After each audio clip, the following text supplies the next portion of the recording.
Okay, good evening everybody. Welcome to the Eastleigh Town Council Full Council meeting on the 4th of February. Before we begin, I'd like to remind everyone that this meeting is being recorded in accordance with the Council's recordings of meeting policy. A recording of the meeting will be uploaded to the Council's website in due course. If any member of the public does not wish to be filmed, please let us know and we will direct you to an area not covered by the camera.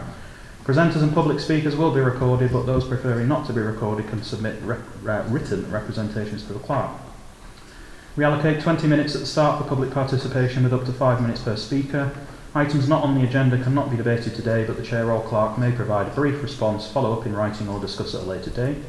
Respectful conduct is expected at all times. Disruptive behaviour will not be tolerated and the Chair may intervene or ask individuals to leave the meeting to maintain order.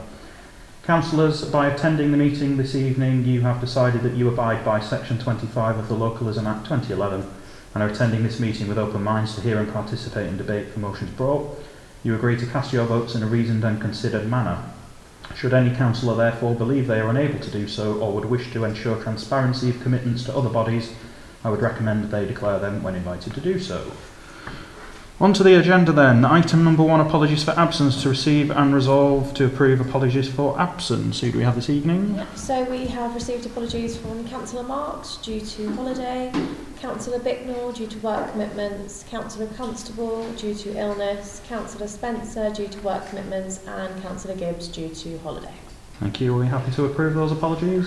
Proposal for those? Councillor Johnson, seconder. You? Councillor Campbell, all those in favour of approving? Thank you, that's everybody. Next one, register of interest and dispensation to receive any declarations of interest or dispensations regarding any items on the agenda. Does anyone have any to declare? No? Okay, we'll move on. Next item, minutes of the last meeting to receive and approve the minutes of the meeting held on the 19th of November 2025. So they went around. Are there any questions or comments on those? Anyone happy to propose them? Councillor Parker, seconder.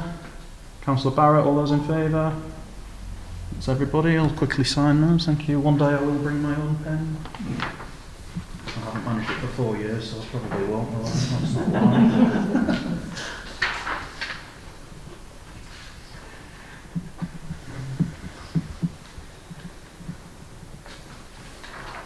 Thank you.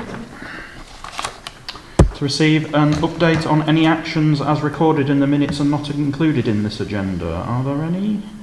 There was a request for an update on Together We Make Eastleigh. The questions raised at the first meeting since this meeting is actually being held tomorrow morning. Yeah. So those questions will be represented. And to recirculate the greening campaign slides from the strategic plan. We reviewed those and made it better, and community officers actually shared with all councillors the brochure that is basically a year reflection of greening campaign in Eastleigh, and also then the looking forward bit that comes in the plan. Thank you. Next item then, public participation. The meeting will be adjourned for a maximum of 20 minutes, 5 minutes per speaker, to allow members of the public to make representations on any matter, answer questions and give evidence in respect of business on the agenda. I know there are no public who want to speak this evening, which is fine. Do any councillors have any councillor questions at this point before we move on? Councillor Campbell. Can I just ask about spraying, chemical spraying? Thinking ahead to sort of asset transfers and the fact that we will be taking over playgrounds, for example. Mm-hmm. And I'm sure councillors and officers probably saw the article that appeared in the news, sort of, I think it was in January, about how glyphosate has been was showing up in children's playgrounds and things. And so it's something that I'm really concerned about, because glyphosate has been identified by the World Health Organization as being probably carcinogenic, so obviously not something we want to be around our young people. And if we're not going to spray, which I hope we won't be doing, that obviously has quite a budgetary implication, or we need to do a major exercise with the community to talk about, you know, why we wouldn't be spraying and what that therefore sort of means. So I just wanted to raise as we're talking, the budget is an item. So in our budget, has it been assumed that we are going to spray? I'm going to have to refer to the officers for this one. It has not been assumed that we will spray around children's playgrounds. That is poor practice and has been poor practice for a very long time, even before it was known that glyphosate was not, before that it was Roundup, before that it was something else, etc. And it has been frowned on practice to spray. A lot of people used to spray the wet pour or the surface underneath machine equipment because they didn't want to get down on their hands and knees and take out the weeds. So that is not included in there. There is spraying that takes place in other areas, but that is done by a third-party company that have all of their relevant certification, and they don't use glyphosate. Glyphosate. That thing. So the maintenance costs in our budget are for looking after the playgrounds without weed spray. Okay, so we won't be using glyphosate anywhere? I believe that is the case. I believe that our approach is that it is not something that we've used, but I will take it away as an action, and what I will do is I'll find out exactly what it is that we do use when we do spray. Because I was just in one of the reports for the Assets Committee, the last meeting, that referred to spraying. And I mean, it didn't mention glyphosate, I hasten to add, but it did say spraying, and I was just concerned because obviously by its nature, allotments, you are growing produce which is being eaten and sort of, we don't want things going into soil, so I'm just asking, could we really look at that and thinking about our values as well? Yep. One of them is about safety, but the other one is also about sustainability. Yeah, we'll take that away as an and action. it is predominantly car parks that are sprayed rather than anywhere else, but we will double check and come back to assets with what and where. Thank you, Councillor Campbell. Any other council questions before we move on? No? Okay, next item. Chair's comments to receive an update from the Chair on matters relating to the Town Council's activities. So as this is our first full council meeting of the year, I hope you are all able to have a decent break over the Christmas period and have come back feeling refreshed or rested enough to face what's left of the dark winter months. Over the last couple of months, I was really pleased to attend most of our warm-up sessions here at Cable Works. While attendance wasn't huge at the start, it did steadily increase as the weeks went on, which tells me the word was getting out and people were finding real value in them. I think they were absolutely worth doing, and they offered more than just a warm space. They provided connection, conversation and reassurance at what can be a difficult time of year for many. I want to give a very special thank you to the Good Companions pub, who provided free soup, which was lovely, and a roll at every single session. That kind of consistent support from a local business really matters, and it was great to see them recognised with a certificate presented by the community officer. It's exactly the sort of community spirit we want to encourage. I'd also like to thank the UK Box Glory, who joined us at a couple of sessions to provide some live ukulele music. It added a real warmth and lift to the atmosphere and was very much appreciated by those who came along. I also attended the first of our free Friday night football sessions for young people, and it was really fantastic to see how well attended it was right from the start, and I know it's continued to build as the weeks have gone on. We've employed 2 new coaches specifically to deliver these sessions, and they've made a strong first impression. Our community officer has been leading on this and has done an excellent job pulling everything together from planning through to delivery. This is a great example of positive, preventative work that gives young people something safe, structured and enjoyable to be part of, and I'm really keen to see it continue and grow, so well done, Darryl. I'd also like to take a moment to thank our staff who have been doing a huge amount of work behind the scenes around local government reorganisation and asset transfers. As we are all very familiar, this is a very complex, often unseen work, but it's absolutely critical, and I know it's required a lot of care, time and resilience, and their professionalism through this period really deserves recognition, so thank you. Alongside that, I've attended meetings focused on the merger between Eastleigh Town Council and Boyett Wood Parish Council, looking closely at how we make sure the process is as smooth as possible for everyone involved. It's important that we handle this carefully with clear communication and a focus on continuity for residents, and those conversations are a key part of that. There's a lot happening at the moment, both locally and more widely, and the months ahead will bring further change and challenge. What matters is that we stay focused on the people and communities we serve, keep talking openly with one another, and continue to make decisions that are thoughtful, practical and rooted in what's best for Eastleigh. Thank you. Any questions for me? No. Next item, Hampshire County Council and Borough Council update. To receive an update from the Hampshire County councillors on matters relating to the Town Council. Can I defer to Wayne for the county and I'll do the borough? Yes. Councillor Irish, anything from the county? No, I'm not from the county really. They're still talking about local government reorganisation and talking about having elections, which they're going to have now. Good. Which they've decided to do, and spent a lot of time doing with that. A special council meeting to do with that one. But yeah, nothing really much to do with these things at all. Okay, thank you. Any questions for Councillor Irish? Councillor O'Neill. I noticed that buses are on in a few minutes further on. Yes. Is there going to be anything to do with Hampshire County Council talking about the buses? If not, I'd like to ask Wayne a question. No. Oh, you can ask a question. The Common who have been quite active in dealing with bus service, largely because they're out in the sticks. I understand had a meeting before Christmas with Hampshire County Council to discuss the buses, specifically Blue Star bus line. I haven't heard any more. I raised it at the Albrook Parish Council meeting and they've not heard anything either. So I just wonder whether Wayne knew anything about it. They had a meeting with the MP in the town chambers. Well, this was specifically Hampshire County Council and Blue Star. But I don't know anything about it. We had a meeting with them. Sort of, Can you find out? I can find that for you. Thank you. Any other questions for Councillor Irish? No. Okay, to receive an update from the Borough Council councillors on matters relating to the Town Council. Councillor Park. Thank you. I'm dealing with a very poorly sick relative, so I haven't prepared anything, but I have the minutes of ELAC meeting, which we had last week in front of me. So I'll run through some of the key points of that. So there was a planning application from the Crescent. Is that part? That is part of it. Yes. It is. Because you objected in your planning. So that was approved by the committee. There was a number of deputations from members of the public that all points were taken on board, but there was no planning reasons to refuse that. There's some TROs been put on various different parking places. There's now going to be charges in the Swan Centre overnight. I think it's £2 overnight.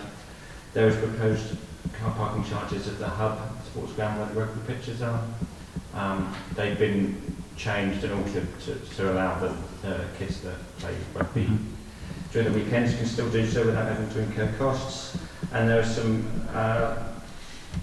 various chunks of money allocated to things going on in the town. I'm not going to go through all of them, but 30,000 was for improvements to North End Copse. There was 12,000 for benches and picnic tables for North Stone Park. 21,000 for here for family support worker, and other pots of money that are also coming to Eastleigh Town Council. Those were all approved, as I'm sure we thought of that. Excellent. That's about it for me. Thank you. Should take any questions. Any questions for Councillor Park? No? Okay, we'll move on. Thank you, Councillor Park. Next item, to receive the committee minutes and motions from Council. So the first one is to receive and note the minutes of the Policy and Finance Committee meeting of the 10th of December 2025. So we'll note those. To receive and note the minutes of the Asset Management and Open Spaces Committee meeting of the 21st of January 2026. So they are noted as well. The next one, to discuss bus services within the Town Council area and consider any action or comment as appropriate. Councillor O'Neill, this is an item that we've added on your request onto each council meeting. Is there anything you would like to talk about at this meeting? Well, lack of any action, I think I would like to talk about. I keep hearing rumours, keep hearing things, and I'm aware of, I'm probably a lone voice in this area. I'm sure Councillor Campbell understands what that's like. And it's all very well the people that most, I think everybody here probably drove here. Yeah, it takes me 40 minutes to walk here now because there's no bus service. The roads are badly lit, hence my going outside just to wipe my shoe, which I don't think I did a very good job on. And just nobody seems totally interested. I'm just dismayed. People ask me every day. Kathy, what's happening to the buses? Kathy, what's happening to our bus? These are people in their 80s and 90s. You can't afford 10 quid each way for a taxi down into Eastleigh. And I'd like to think that somebody was going to do something at some stage. Hence my question to Councillor Irish. Thank you. So I'll see what, if any information he can find out. But I'd like it to stay on the agenda. Otherwise it'll happy just to, get completely yeah. forgotten. Thank you. Have we heard anything about buses lately that we can share, maybe? I don't know. I think there's been a plethora of conversations, but they all culminate in the information that Councillor Neil's already given, which is that the one bus service that was quite well supported, that went from Eastleigh to Winchester up Twyford Road, lost its Hampshire County Council funding, and then the bus operator said they weren't prepared to continue it even if another funder was found. So it became you can't fund something that the operator won't actually deliver. As far as investigating out wider, a lot of towns and parishes have actually taken on a scoping exercise to work out what bus needs to go where and on what frequency, and whether or not the internal buses around in the parish area, the town area, could be provided on a hop-on, hop-off basis, either internally or externally. And there are lots of really good examples for that from many towns and parishes. Where there is the difficulty is then when you end up going significantly out of area. So a bus to move people around our area is potentially possible, but a bus to actually take that out and join up with something that's significantly out of area, Winchester for instance, becomes a lot more problematic. And with Colden Common saying that they had fixed their problem, potentially, well, the last I heard from them is that they'd fixed it. They were not interested in a proposed route of extending the Chandler's Ford loop into a figure of 8, so that it would actually join up Eastleigh into Chandler's Ford. You'd sit on the bus for a long time, hope it was warm, up to Colden Common, get off the bus, get on another bus, and then carry on to Winchester. But they're not interested in participating in that connecting loop. So that's where the difficulty comes in, that without significant funds, and it's 70 to 80,000 pounds significant funds to run the route, if you can find an operator who will allow you to subsidise it. So it's really a guide from the council as to what you want the officers to look into, what direction you want us to look at, what's important to you, or whether or not we start off by actually asking the residents, well, if you had a bus, from where to where, how often, and on what route. Bearing in mind that we will shortly be merging with Boyd Wood, my far concern of people in Boyd Wood is the bus service. Now they're moaning about not being able to get to Winchester or wherever else. In Twyford Road, they can't get anywhere. They have 2 buses now in Boyd Wood. It's not beyond the bounds of feasibility, surely, that one of those buses per hour can go down Twyford Road. So that's something I'd like to raise with the council when we've merged.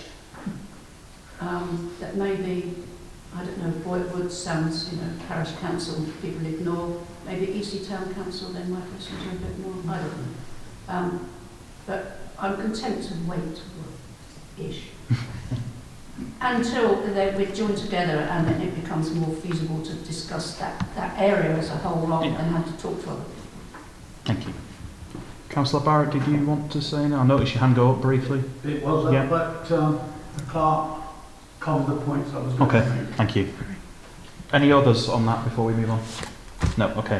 Next one is to note the submission of the LGR consultation response by officers on behalf of the Policy and Finance Committee on the 10th of December 2025, so that one's noted as well. Next item, strategic plan to receive an update on the current projects being run by the Community Engagement Officer. Over to you, Darryl. Seamless.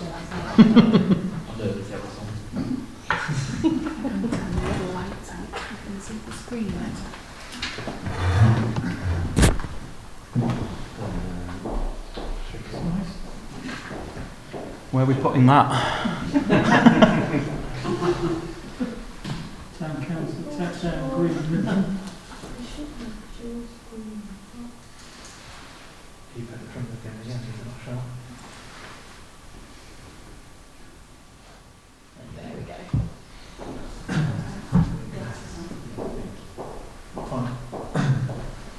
Okay, so just a few project updates from me.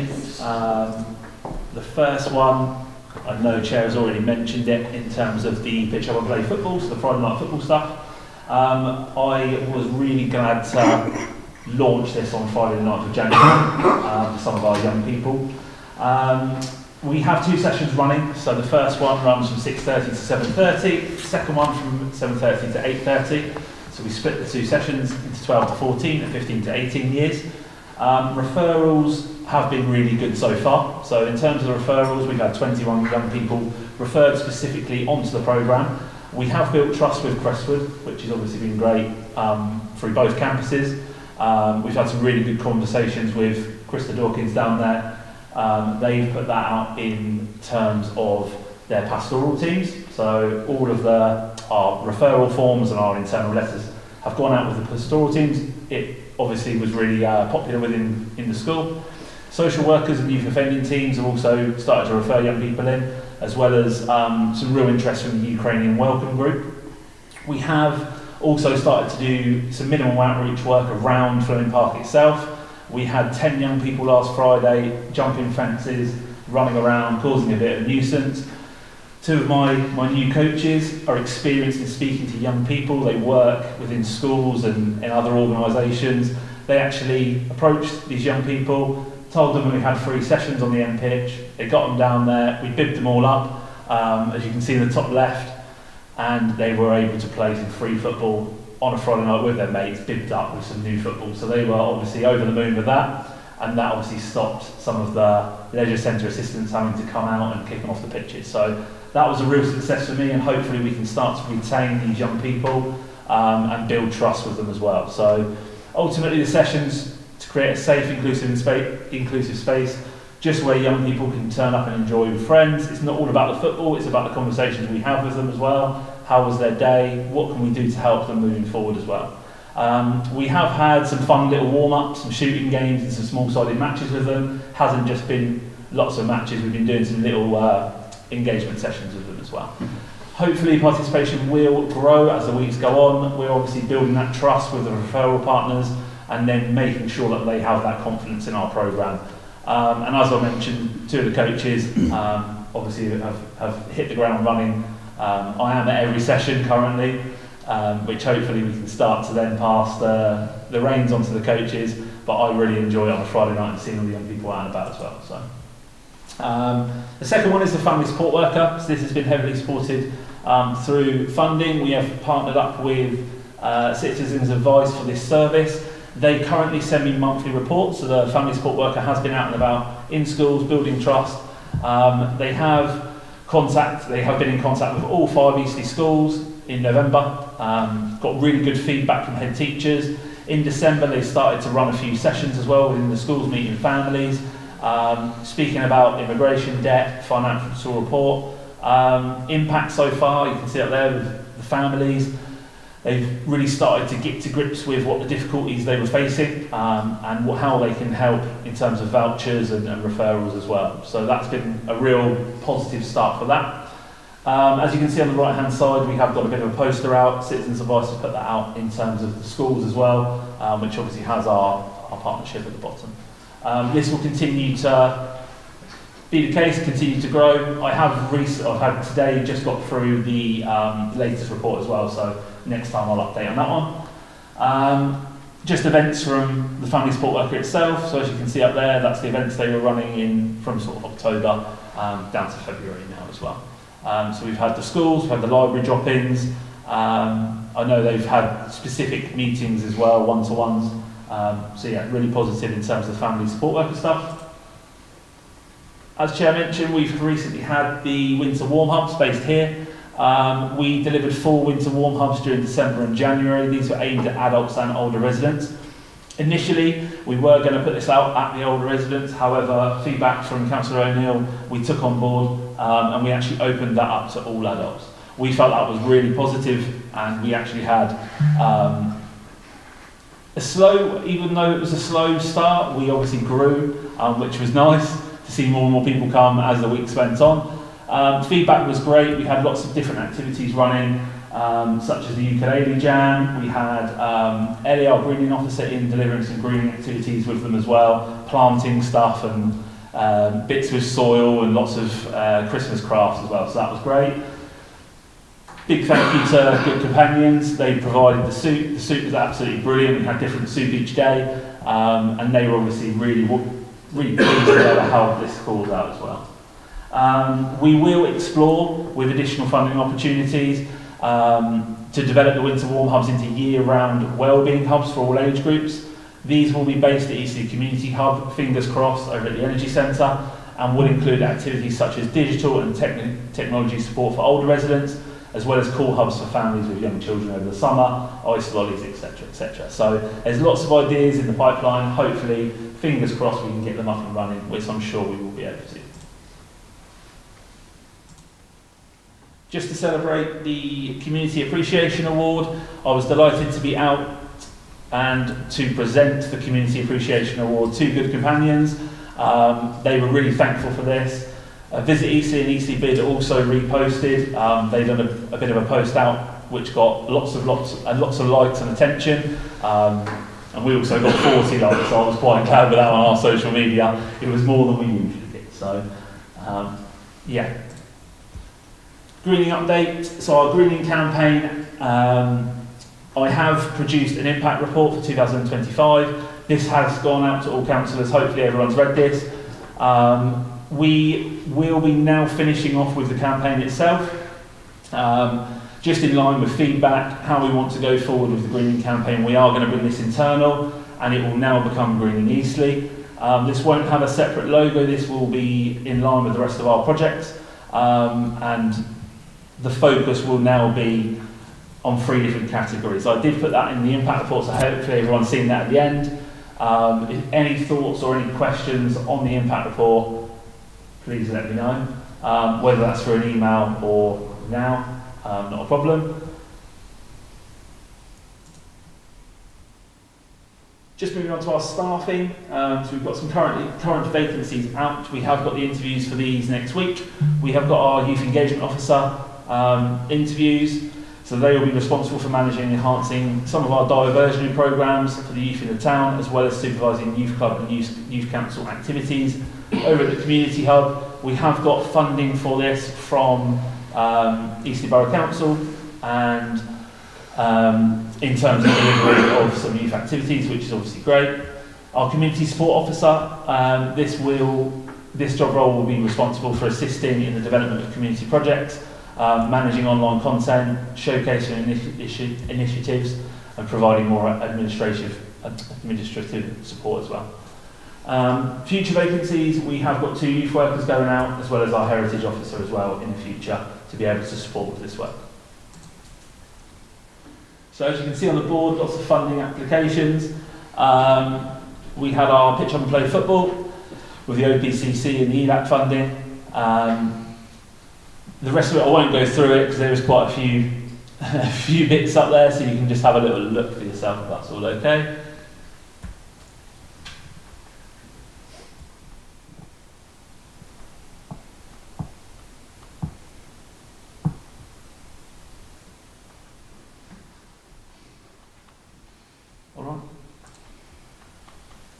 Just to touch on the Eastleigh Community Hub, the Energy Centre is set to be an asset starting in April 2025, when it will be rebranded. 26. Oh, 2026. Sorry, I'm back again. It's gone too quick, yeah. When it will be rebranded as Eastleigh Community Hub and undergo a refurbishment, as highlighted by youth feedback, young residents have expressed a strong need for safe, affordable spaces where they can socialise and engage in recreational activities.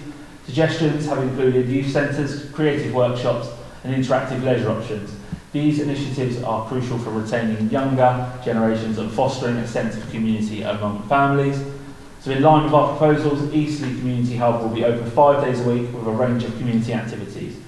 A key focus will be delivering programmes and partnering with local organisations to ensure that Eastleigh becomes more youth-centric. However, the centre itself will be fully inclusive to all age groups and communities.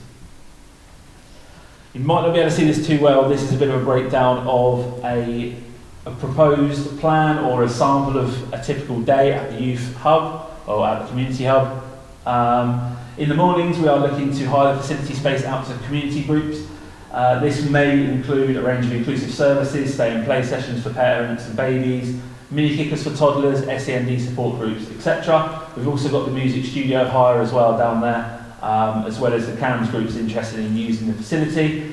For the rest of the day, we are looking at some neat employability courses, as well as tech help and digital literacy for the older generation. Teen drop-in is one thing we want to try and focus on as well, around homework help in after school hours, as well as the youth club drop-in sessions in the evening. We are looking to launch a youth council, so they will be involved in coming up with a number of events for youths at the centre as well as discussing issues and local issues that they can go out and actually be involved in community projects as well. So just to go through a brief evaluation plan. So we have come up with an evaluation plan as part of our commitment to effective community engagement project. So we have got a number of key performance indicators, or KPIs as I call them, that we will work through to make sure that all of our funding partners are aware of what we are delivering. That includes sustainability, participants engaged, and workshops, etc. that they've been involved in as well. We have also come up with a community engagement framework, as you can see a few of the outcomes down there. This includes improved community safety and cohesion, contribution to stronger and safer and more inclusive communities, etc. So we have also done a bit of work on the community voice and feedback mechanisms. So all of our projects will undergo feedback. So basically we'll be going out asking participants what they enjoy about the sessions, what do they want to see improved, how the sessions affect their mood and well-being. I have actually got some whiteboards that's going out to Friday Night Football on Friday so that they can put them down, showcase it back to us as well so that we can understand what they want to see improved. Workshops and small group discussions, and also questionnaires will go out just to ensure that we get a breadth of feedback as well. Thank you very much. Any questions? Well, wasn't all that very positive? Yes, indeed. Yes. Well done. That is a lot of excellent work. Really good. Cheers. Are there any comments or questions for the community officer? Councillor Campbell.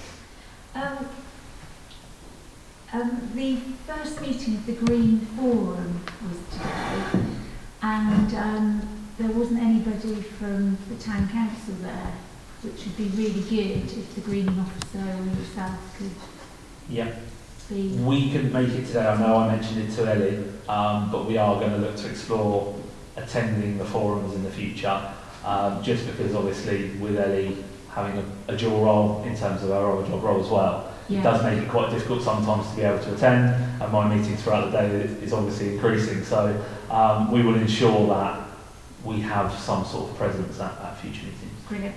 And one of the things that came up in, or was just mentioned in that, was the, I think they refer to it as the town culture, which EBC are putting in a bid for, or whatever you do for it, which is going to have a youth focus. So I was just wondering, are we, I don't know, in partnership with that? Are we talking with them about that? Because that's coming up in our meeting with them tomorrow as part of the Together We Make Eastleigh project. So it sort of landed on our desks completely out of the blue last week with very little detail attached to it. You'll probably not be surprised to hear. So we're going to do some investigating on that tomorrow, and we'll be able to report back after that meeting. lovely. Thank you. Yeah, but it all sounds very positive, so thank you. Excellent. Any other comments or questions? No, we'll move on. Thank you very much. Thanks. Great job. This one. Probably Alex's. I guess we're on to the main event then, to receive for approval the proposed budget and resulting precept for 26-27. To receive for approval the proposed budget and the resulting precept for Eastleigh Town Council for the year 26-27. I believe Councillor Clifton is going to take us through this one.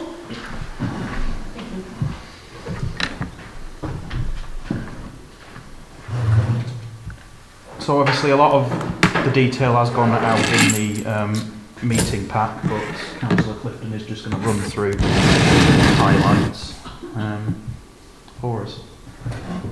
It's very Christmassy.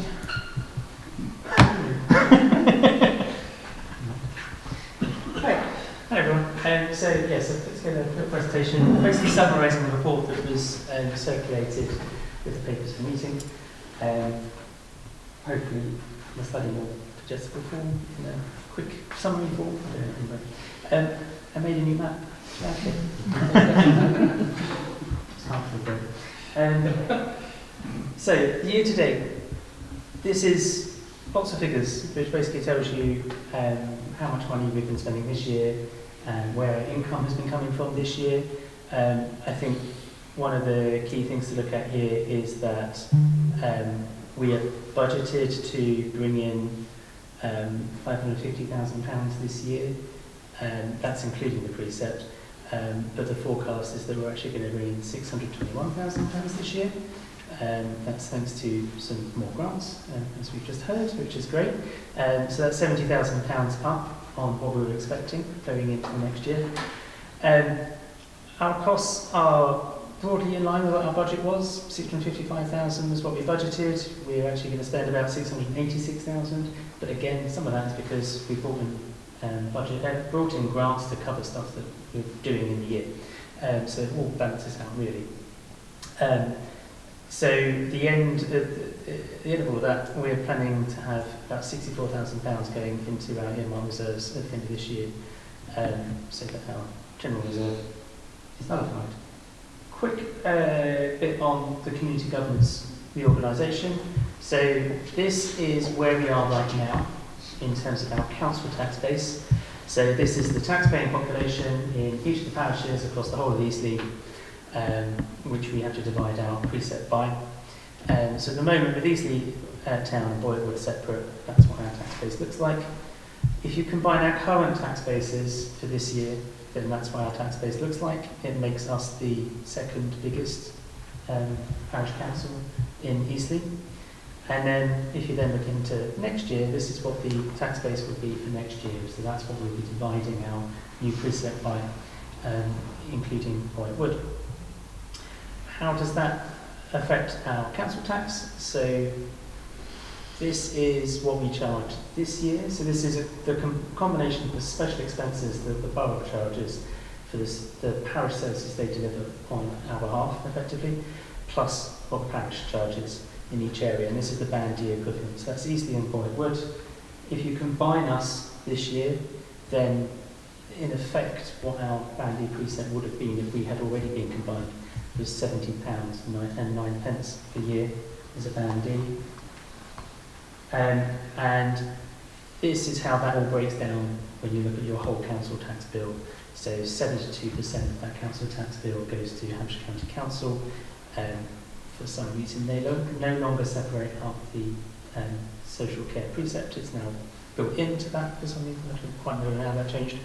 12% to the Police and Crime Commissioner, 4% to Fire and Rescue. The other 12% is for Eastleigh, and of that 12%, there's 6% goes to the borough, 3% is the special expenses, that's the things that are delivered specifically here by the borough council, and then 3% or £70 is what we charge out of that total. That's for this year. Now, going into the budget setting. So back in October and then November, we agreed these assumptions of how we were going to set our budget. So our first one was around how we were going to estimate the increase in costs. So we used 2.5% as our baseline inflation rate.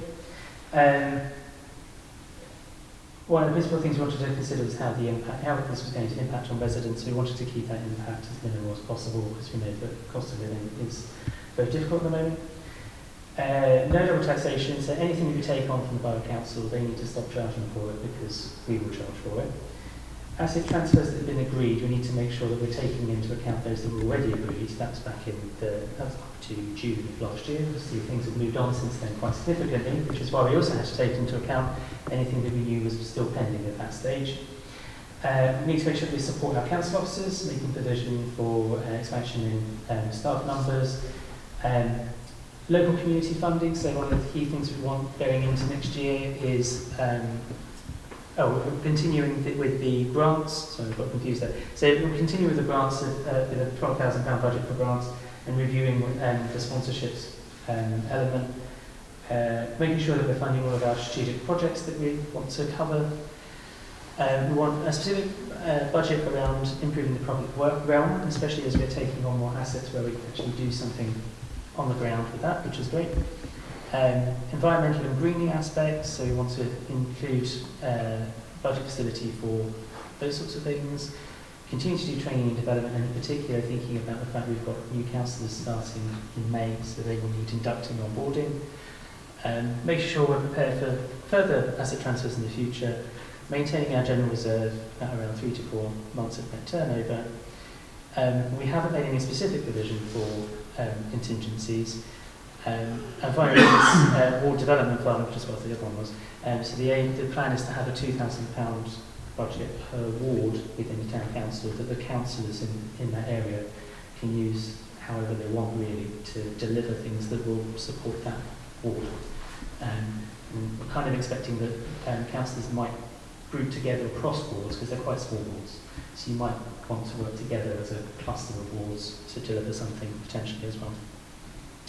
And obviously thinking about any projects that come from each of the parishes that are merging. Legal policy frameworks, this is the whole basis of how we do all of this, the way that we set our precept. Unlike other council tax elements, we're not capped on what our precept can be. That is still the case, even though it was consulted on at some point. And there's also rules around the general reserves. It should be 3 to 12 months. It should be nearer 3 months for larger authorities. You need to consider those risks. So, the budget. So, first of all, the largest part of our budget, as you might expect, is our staff, because they're the ones who actually deliver all the projects that we want. This is where we are at the moment. Unfortunately, we have 2 vacancies at the moment because we've had officers leave us, but I think we're actively recruiting both of those. And then this is where we are expecting to be at some point next year. Just to point out, these aren't people who report to each other. It's just where we are fitting on the ground to make it actually work. So all of these roles would report into the deputy clerk. Same thing applies to the others. So this is related to a lot of the projects that the community officer was just talking about. We're going to be taking a lot of people because of that. We've also got all the asset transfers, and there may well be some people transferring from the borough council as a process of that. That's still being discussed. Plus, we've got to bring in people to support the work that we're doing as well. So that's the big cost change. Income-wise, this is looking at the income that we generate that isn't from the precept.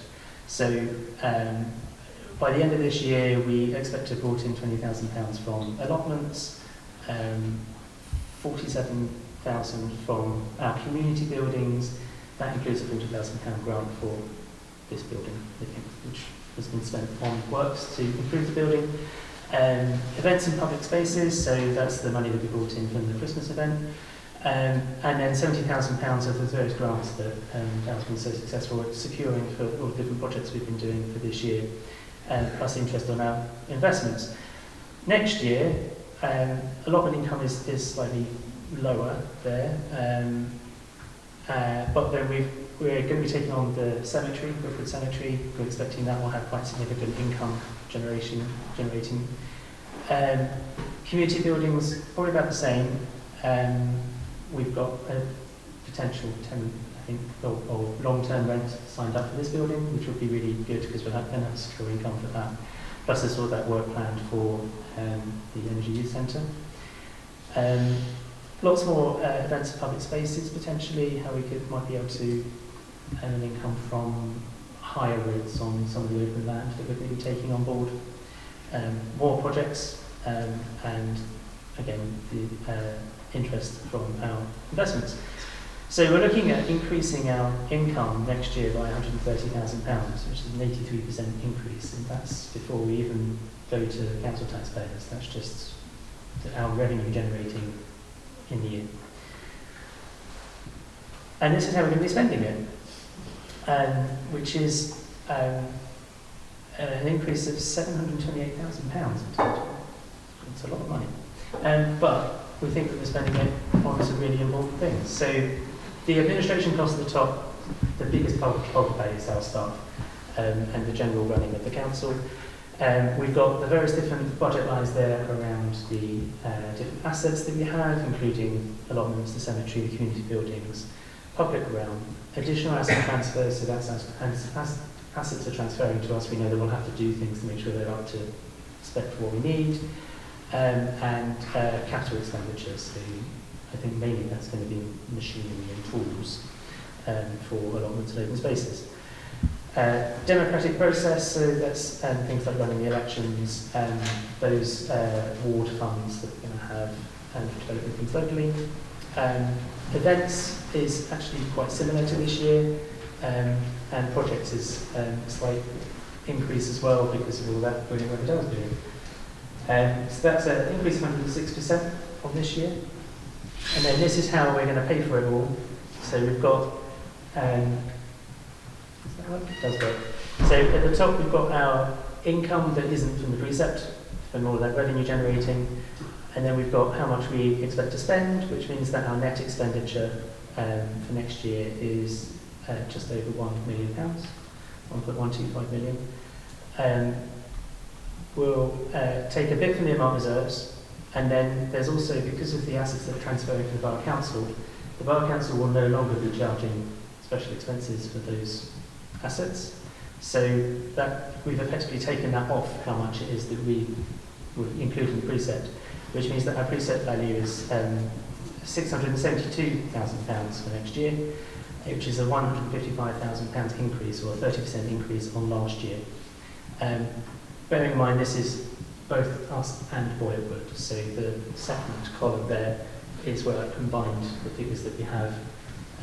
There may be some inaccuracy there because we haven't had the latest details from Boyerwood, but some of this is based on figures I've got from their website. So we're looking at a 30% increase effectively in the value of the precept. But in terms of what we'll actually be demanding from the Borough Council to be levied, that special expenses get added back in. So then the precept demand will be just over £1 million, £1,061,000, which works out, when you divide it by the tax base, at £125 per Band D property.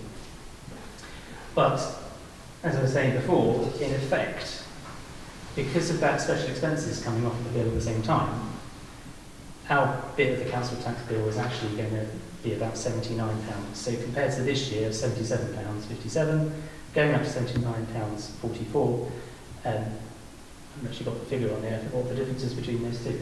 But I think it's less than £2 or something.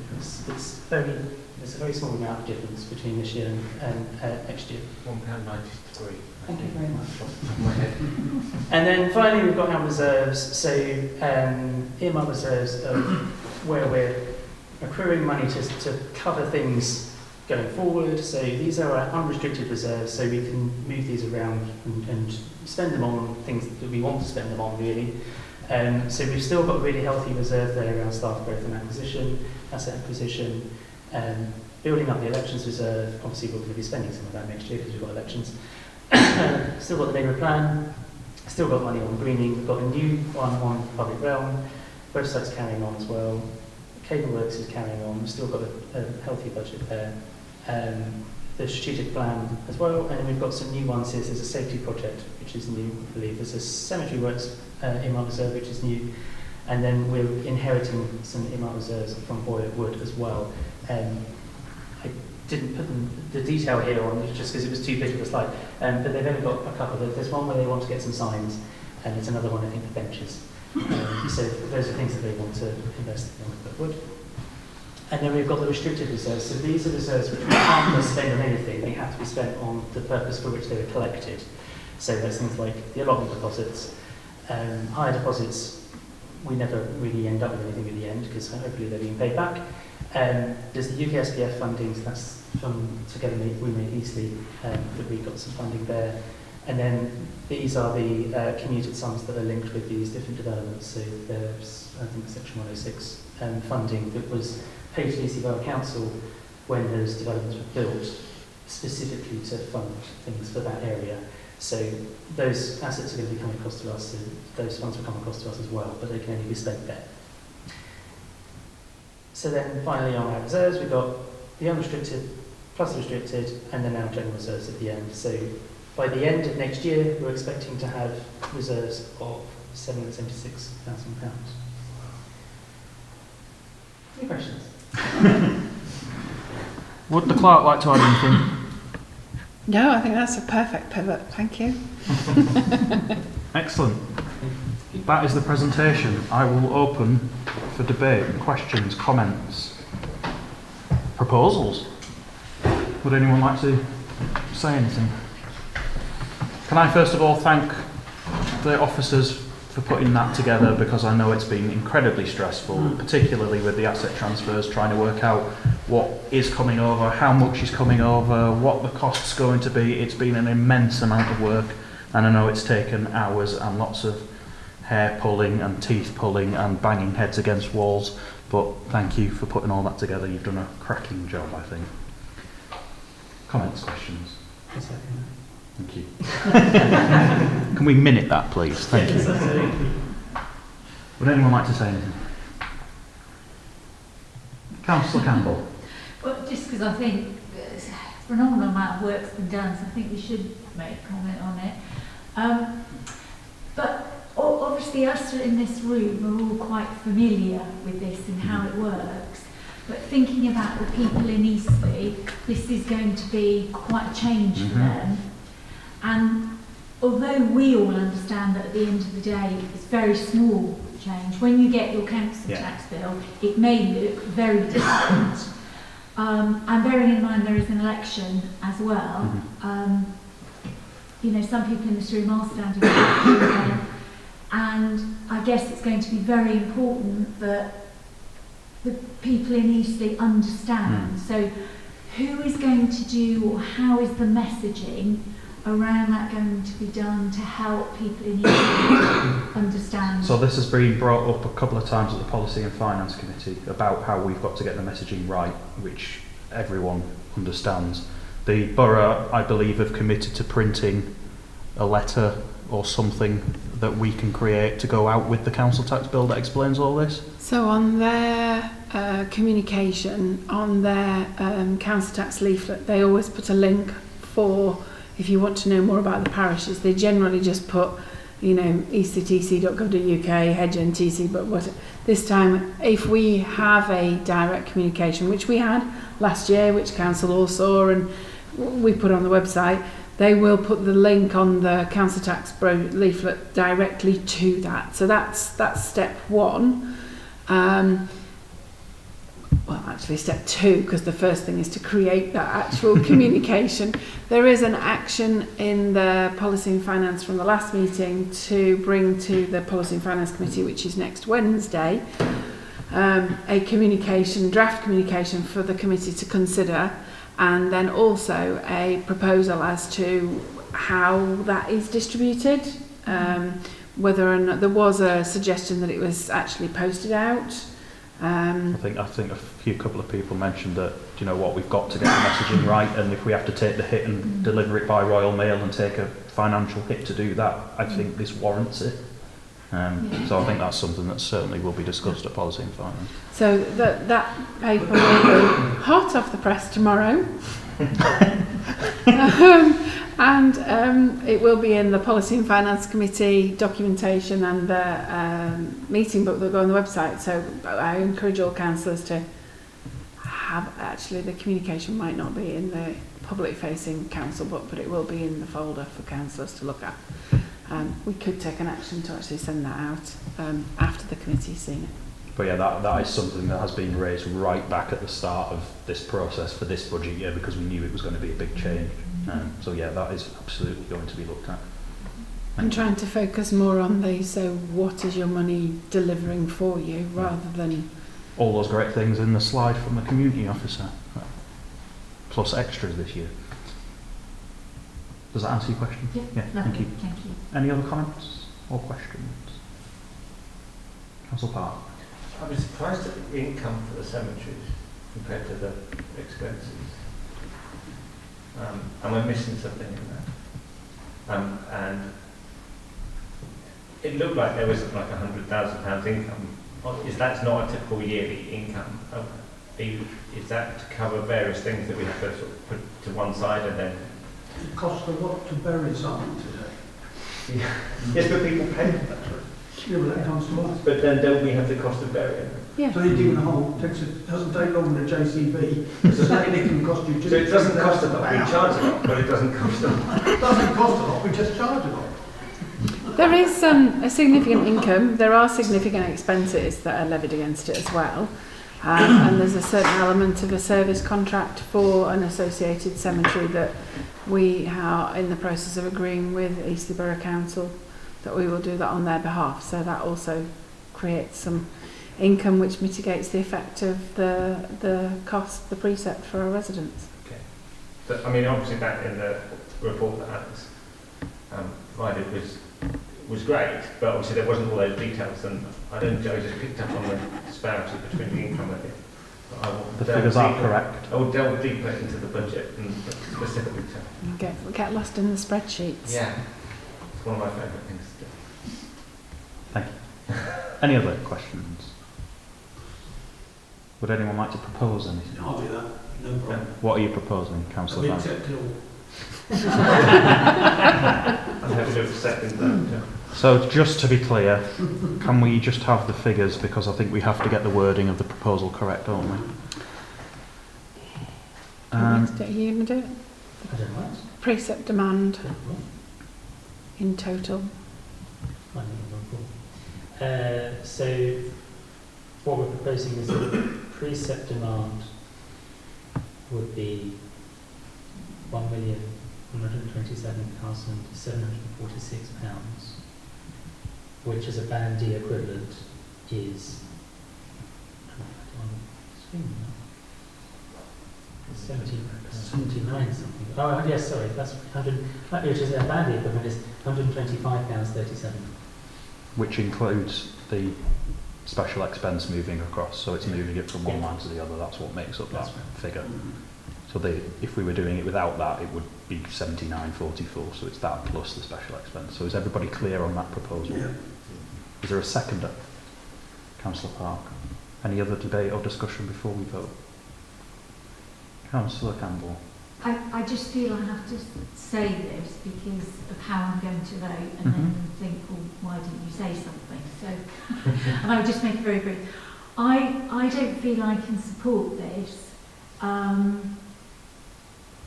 because I don't feel confident that I have the detail of how it's all going to be delivered. So, you know from the assets meeting that I felt uncomfortable about this. Myself and Councillor Marks have asked for additional information, and that was 7 weeks ago, and we still haven't received that, or a response to it. So I just don't feel, I don't personally feel comfortable that I can support it. But I would like to say that I do want to acknowledge the phenomenal amount of work that council officers have put into this, and my inability to sort of support it is in no way a reflection on the town council staff and the, as I say, phenomenal amount of work that they've done. Thank you. Any other comments before we vote? Just one, I just thought it'd be worth pointing out as well, because I didn't actually mention it in the presentation, that officers and myself and the chair have been liaising with the officer of Boyle Wood and the chair of Boyle Wood Parish Council on the arrangements and things like that. So this is setting a budget that will apply to the whole area. Obviously the council tax will be levied across the whole area, including Boyle Wood as well. So while we're making the agreement here, it's just to note that it's actually for the whole area, not just for what is currently ECT. Thank you. Anything else before we vote? Okay, we've had a proposal that's been seconded. All those in favour? Against? Abstaining? Thank you. That's carried. Thank you. Can you also approve the budget? Oh, we need to approve the budget as well, sorry. Yeah, that was the preset part, so now we need to approve that budget. A proposal from Councillor Park for the budget. Is there a seconder to approve the budget? Councillor O'Neill, all those in favour? Against? Abstaining? Councillor Campbell, thank you. Thank you, that carries. Have we got everything? What's my agenda? We won't get our hand slapped by the external auditor. And the final item then, date the next meeting to review the date of the next scheduled meeting of the 11th of March 2026, which will be our final full council meeting before the elections. That's the meeting closed then at 8:01 p.m. Thank you. Very good. Thank you.